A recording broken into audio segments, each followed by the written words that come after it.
अगर मैं कहूं कि दो नंबर्स ऐसे हैं जो पूरे मैथमेटिक्स की नींव है और उससे हर साल बोर्ड एग्जाम में कई प्रश्न आते हैं, तो क्या तुम उस चैप्टर को पहचान पाओगे? नमस्कार दोस्तों, स्वागत है आपका हमारे YouTube चैनल एम्बिशन बोर्ड में। आज से हम क्लास 10 का एक बिल्कुल ही नया चैप्टर शुरू से शुरू करने वाले हैं और उस चैप्टर का नाम है वास्तविक संख्याएं यानी रियल नंबर्स। और इस चैप्टर से एग्जाम में भर भर के प्रश्न आते हैं। प्यारे बच्चों, क्या तुम मुझे बता सकते हो कि √2 एक कैसी संख्या है? क्या √3 एक कैसी संख्या है? पाई कैसी संख्या है? क्या तुम मुझे बता सकते हो कि 1/2, 1/3, -2/3, 1, 0 कैसी संख्या है? क्या तुम मुझे बता पाओगे 2.3, 2.3 पे रेकरिंग, 2.5.39, 339, 3339 ... क्या तुम मुझे इन सारे प्रश्नों का उत्तर दे सकते हो? अगर नहीं तो आप लास्ट तक हमारे वीडियो तक बने रहो। मुझे पूरा यकीन है कि आप इन सारे प्रश्नों का उत्तर अपने आप दे पाओगे। बोर्ड एग्जाम 2027 की तैयारी करने वाले प्यारे बच्चों, अगर आपने सपना देखा है कि 450 मार्क्स से ज़्यादा आपका मार्क्स आए, तब तो आप इस चैप्टर को बिल्कुल ही स्किप ना करो, क्योंकि ये चैप्टर ना केवल आपके सपनों को पूरा करेगा बल्कि आपको टॉपर भी बनाएगा और ये चैप्टर आपके फाउंडेशन को भी मजबूत करेगा। तो आओ प्यारे बच्चों, बिना समय को गवाए हुए मैं इस चैप्टर को बिल्कुल शानदार तरीके से शुरू करने वाला हूं। तो आओ सबसे पहले हम लोग संख्याओं के बारे में जानेंगे। प्यारे बच्चों, आपने क्लास 9 में संख्या के बारे में पढ़ा है। आओ सबसे पहले हम ये जानते हैं कि संख्याएं कितनी प्रकार की होती है, कौन कौन सी संख्याएं होती है। तो प्यारे बच्चों, संख्या दो ही प्रकार की होती है। कौन कौन? एक होती है वास्तविक संख्या और दूसरी में होती है काल्पनिक संख्या। एक होती है वास्तविक संख्या और दूसरी संख्या होती है काल्पनिक संख्या। वास्तविक संख्या को आपको बोर्ड एग्जाम 2027 के लिए पढ़ना है, जबकि काल्पनिक संख्या को आप अगली कक्षा में पढ़ोगे, क्लास 11th या 12th में पढ़ोगे। तो प्यारे बच्चों, मैं आज शुरू करने वाला हूं वास्तविक संख्या। वास्तविक संख्या को पढ़ने से पहले आपको संख्याओं का ज्ञान होना बहुत जरूरी है। आप क्लास 7, 8, 9, 10 से ही पढ़ते आ रहे हो प्यारे बच्चों कि सम संख्या किसे कहते हैं, विषम संख्या किसे कहते हैं, भाज्य संख्या किसे कहते हैं, परिमेय संख्या किसे कहते हैं। अगर आपको याद है प्यारे बच्चों तो बहुत ही अच्छी बात है, और अगर नहीं याद है तो आओ मैं एक एक करके सारे संख्याओं का रिवीजन कराता हूं। आओ सबसे पहले हम लोग रिवीजन कर लेते हैं प्राकृत संख्या। हमारा पहला संख्या प्यारे बच्चों प्राकृत संख्या। क्या तुम मुझे इसका परिभाषा बता सकते हो कि प्राकृत संख्या क्या है?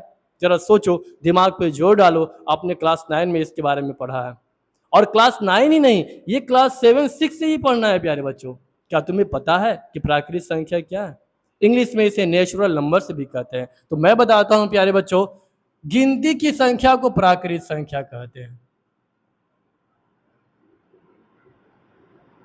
जितनी भी गिनती की संख्या है उसे हम लोग प्राकृत संख्या कहते हैं। अब जैसे में क्या होगा प्यारे बच्चों, गिनती हम लोग क्या गिनते आए हैं बताओ? बचपन से हम लोग गिनती क्या गिने हैं, याद है? एक का एक, दुए दू, तीने तीन, चारे चार, कहाँ तक हम लोग काउंटिंग किए हैं? 100 तक। लेकिन जितनी भी संख्या है 100 से आगे भी सारी संख्या प्राकृत संख्या। अब कैसे देखो, 1, 2, 3, 4, 5, ये सारी संख्याएं प्राकृत संख्या। प्यारे बच्चों, क्या तुम मुझे बता सकते हो कि संख्याएं कितनी है?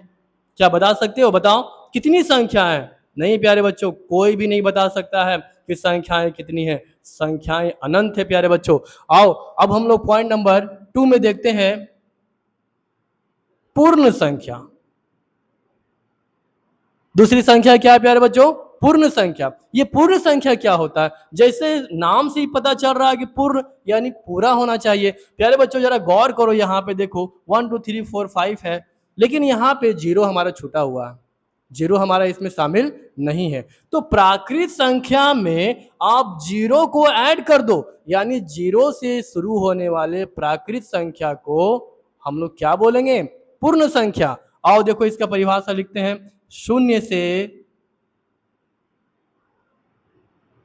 शुरू होने वाली संख्या क्या होगी? पूर्ण संख्या कहलाती है। क्या कहलाएगी प्यारे बच्चों? शून्य से शुरू होने वाली संख्या को हम लोग क्या बोलेंगे? पूर्ण संख्या। यानी अगर आप इसका एग्जाम्पल देना चाहोगे तो क्या हो जाएगा? 0, 1, 2, 3, 4, ये क्या हो जाएगा प्यारे बच्चों? पूर्ण संख्या। प्यारे बच्चों, अब अगला संख्या हम लोग क्या जानने वाले हैं? देखो, सम संख्या। क्या होगा प्यारे बच्चों? सम संख्या। तो बताओ सम संख्या क्या होती है? आपने क्लास 7 में पढ़ा है, क्लास 8 में भी पढ़ा है। और जो बच्चे मैथ की तैयारी करते हैं, जिसका मैथ अच्छा हो, वो हमें सम संख्या की परिभाषा जरूर बताएंगे। चलो बताओ क्या होता है सम संख्या? तो मैं बताता हूं। देखो प्यारे बच्चों, वैसी संख्या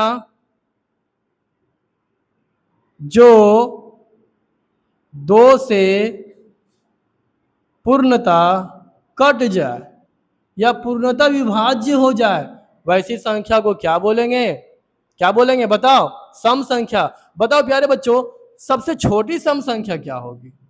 जैसे देखो, 2, 4, 6, 8, 10। प्यारे बच्चों, क्या तुम बता सकते हो कि सम संख्या कितना होगा?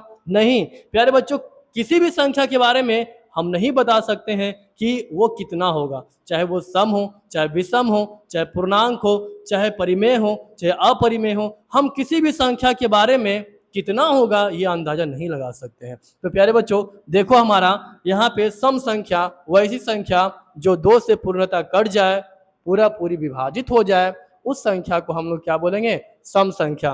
देखो प्यारे बच्चों, हमने सम संख्या को लिख दिया है ना? ये आगे ही बढ़ सकता है ऐसे। अगर मैं आपसे पूछूं प्यारे बच्चों कि सबसे छोटी सम संख्या क्या होगी? बताओ सबसे छोटी सम संख्या। बिल्कुल, सबसे छोटी सम संख्या हमारा क्या होगा? 2 होगा। लेकिन अगर मैं पूछूं प्यारे बच्चों कि सबसे बड़ी सम संख्या क्या होगी?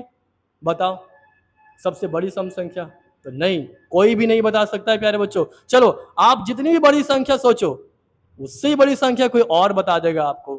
तो इसका मतलब यह हुआ कि हम छोटी संख्या का अंदाजा तो लगा सकते हैं, लेकिन बड़ी संख्या का हम अंदाजा नहीं लगा सकते हैं। चलो प्यारे बच्चों, अब हमारा पॉइंट नंबर 4 हो जाएगा विषम संख्या। कौन सी संख्या? विषम संख्या। यानी वैसी संख्या जो 2 से पूरा पूरी ना कटे। देखिए, वैसी संख्या जो 2 से पूर्णता विभाजित ना हो। जैसे प्यारे बच्चों देखो, 1, 3, 5, 7, 9, 11, 13। अब मैं पूछूंगा प्यारे बच्चों, बताओ सबसे छोटी विषम संख्या कौन होगी? बताओ सबसे छोटी विषम संख्या। देखो कौन है सबसे छोटी विषम संख्या? तो 1 सबसे छोटी विषम संख्या है। प्यारे बच्चों, क्या तुम मुझे बता सकते हो कि सबसे बड़ी विषम संख्या कौन होगी? बता सकते हो? नहीं, बिल्कुल नहीं, कोई भी नहीं बता पाएगा कि सबसे बड़ी विषम संख्या कौन होगी, क्योंकि इसका कोई अंदाजा ही नहीं लगा सकता है। तो चलो प्यारे बच्चों, अब हम लोग पढ़ने वाले हैं नंबर 5 में भाज्य संख्या। क्या पढ़ने वाले प्यारे बच्चों?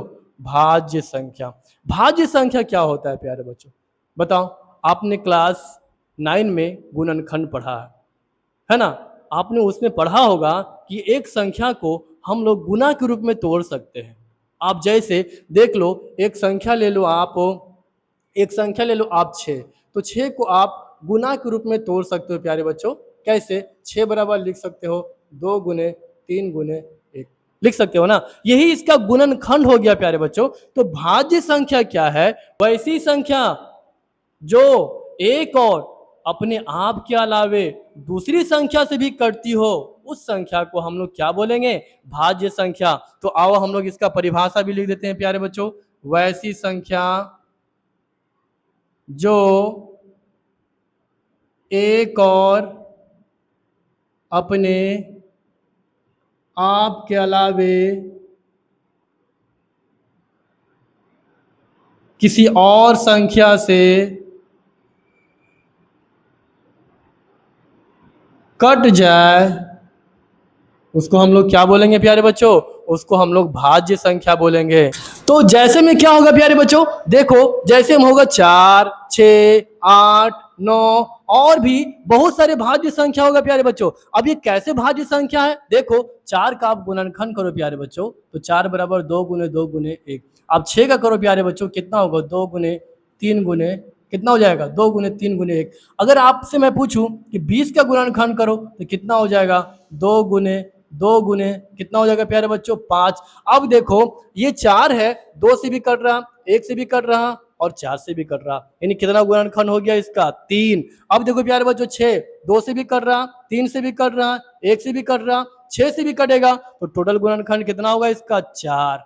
अब इसे भी देख लो, 2 से भी कट रहा, 5 से भी कट रहा, 20 से भी कट रहा, यानी टोटल गुणनखंड कितना होगा 3। यानी इसका मतलब क्या हुआ, इसका मतलब ये हुआ प्यारे बच्चों कि जो भाज्य संख्या होता है ना उसका गुणनखंड 3 या उससे अधिक होगा। देख रहे हैं ना, इससे क्या पता चला कि भाज्य संख्या का जो गुणनखंड होगा या तो 3 होगा या उससे अधिक होगा। अब इसी का एक उल्टा संख्या आता है जिसका नाम है अभाज्य संख्या। क्या नाम है प्यारे बच्चों, अभाज्य संख्या। क्या है प्यारे बच्चों, अभाज्य संख्या क्या होती है, तो वैसी संख्या जो एक और अपने आप के अलावे किसी दूसरी संख्या से कभी ना कटे, उस संख्या को हम लोग क्या बोलेंगे, अभाज्य संख्या। क्या होगा प्यारे बच्चों, यानी वैसी संख्या जो एक और अपने आप के अलावे कोई दूसरी संख्या से ना कटे, उसे हम लोग क्या बोलेंगे, अभाज्य संख्या। अब प्यारे बच्चों ये जानो कि अभाज्य संख्या के कितने गुणनखंड होंगे, तो देखो यहाँ साफ पता चल रहा है कि ये संख्या 1 से कटेगा या तो फिर अपने आप से कटेगा। साफ पता चल रहा है कि इसका मात्र 2 ही गुणनखंड होगा। अब कैसे होगा प्यारे बच्चों, और देखो एग्जाम्पल से मैं तुम्हें समझाता हूं। जैसे 1 3 5 7। अब देखो प्यारे बच्चों, एक है, क्या ये एक अभाज्य संख्या होगा, नहीं प्यारे बच्चों, एक ये अभाज्य संख्या नहीं है, तो क्या एक भाज्य संख्या होगा, नहीं, एक भाज्य संख्या भी नहीं है। एक ना भाज्य संख्या है और ना ही भाज्य संख्या है, इसलिए हम अभाज्य संख्या को यहाँ 1 से नहीं शुरू करेंगे, डायरेक्ट हम लोग 2 से शुरू करेंगे, यानी 2 3 5 7 ये हमारा अभाज्य संख्या होगा। अब मैं पूछूंगा प्यारे बच्चों कि बताओ इसका गुणनखंड क्या होगा, देखो तो 2 का गुणनखंड करो तो 2 गुने 1 ही आएगा, 3 का गुणनखंड करो 3 गुने 1 ही आएगा। अब कोई भी अभाज्य संख्या लो प्यारे बच्चों, उसका गुणनखंड करने पर आपको 2 ही गुणनखंड उसका मिलेगा, उसका 2 ही गुणनखंड आपको प्राप्त होगा। आप देख लो, ये एग्जाम्पल में मैंने बता दिया है। अब प्यारे बच्चों मुझे क्या तुम बता सकते हो कि सबसे छोटी अभाज्य संख्या कौन होगी, क्या बता सकते हो, देखो सबसे छोटी अभाज्य संख्या कौन है 2। अगर मैं आपसे पूछूंगा क्या कि सबसे छोटी अभाज्य संख्या बताइए जो एक सम संख्या भी हो, तो उसका भी आंसर सेम यही होगा, 2 ही होगा। प्यारे बच्चों अभाज्य संख्या में सिर्फ 2 ही एक ऐसी संख्या है जो सम संख्या है, इसके अलावा सारा अभाज्य संख्या विषम संख्या है। तो मुझे उम्मीद है प्यारे बच्चों कि आप अभाज्य संख्या को भी अच्छी तरीके से समझ लिए होंगे। प्यारे बच्चों अभाज्य संख्या का एक और भी नाम है जिसका नाम है रूढ़ संख्या, इसी का दूसरा नाम है रूढ़ संख्या, और इंग्लिश में इसको बोलते हैं हम लोग प्राइम नंबर।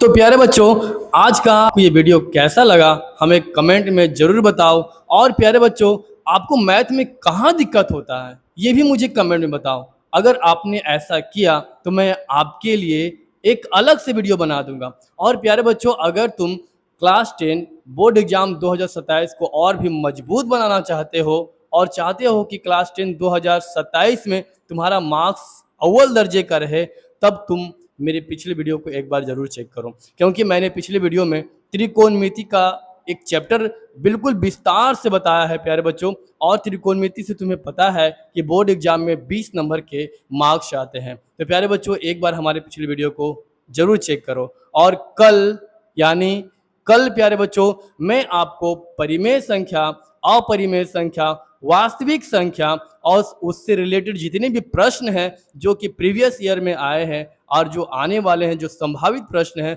मैं उन सारे प्रश्नों का आसान तरीके से तुम्हारे दिमाग में बैठाने की कोशिश करूंगा। तो कल का वीडियो प्यारे बच्चों और भी काफ़ी इम्पोर्टेंट और शानदार होने वाला है। प्यारे बच्चों, अगर आपको हमारा वीडियो अच्छा लगा हो तो लाइक करो, और अगर आप हमारे चैनल पे पहली बार आए हो तो हमारे चैनल को ज़रूर से ज़रूर सब्सक्राइब करो और अपने दोस्तों के साथ भी शेयर करो।